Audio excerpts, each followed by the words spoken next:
You know, this country, for most people anyway, is a place that has yet to recover from the financial crisis of 2008. The workforce participation rate for people who are between the ages of 25 and 54 years old, that is to say, the prime working population, has gone up slightly for men and women, but it is especially for women, but it is still well below what it was before the catastrophic events of 2008. Now, let us refresh our memory a little bit about what caused those catastrophic events of 2008.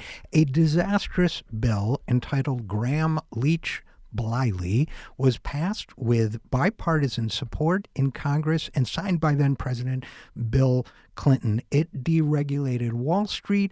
It ended Glass-Steagall. It set in motion a chain of events that led to the housing bubble, that led to the eventual crash, that led to the massive bailout of Wall Street, the devastation of an already struggling middle class in this country, and the consequences of which are still being felt today.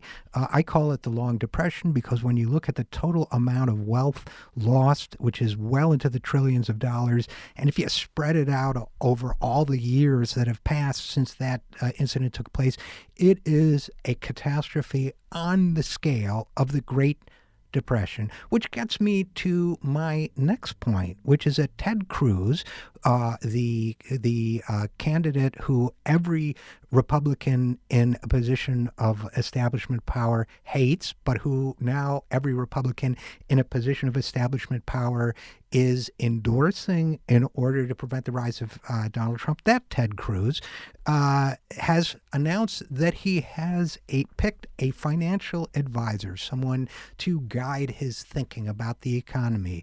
That financial advisor is former Texas Senator Phil Gramm, as in Graham-Leach-Bliley. Ted Cruz has announced that Phil Gramm will serve as a senior advisor to the campaign on economic issues. Now, Phil Gramm was the driving force behind the deregulation. The Democrats went along with it, but Phil Gramm was the driving force behind the deregulation that led to the catastrophe that so many Americans are still living through today. He was known for pressuring the Securities Exchange Commission, among others, to not enforce the law as it existed then. As we said, he led the fight to weaken and dismantle Glass-Steagall. He has claimed that the recession of the early part of the first decade of this year was imaginary, was a mental recession. He, after leaving office, joined a big bank, UBS, became vice chairman of its investment banking division,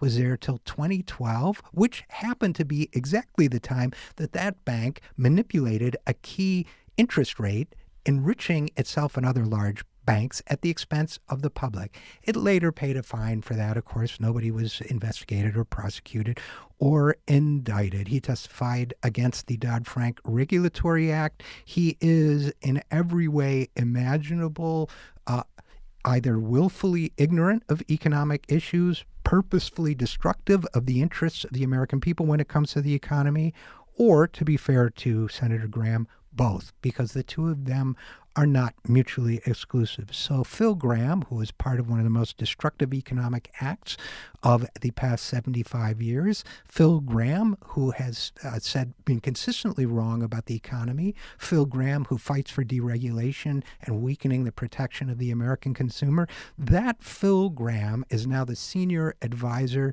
to Ted Cruz, presidential candidate and newfound darling of the Republican elites.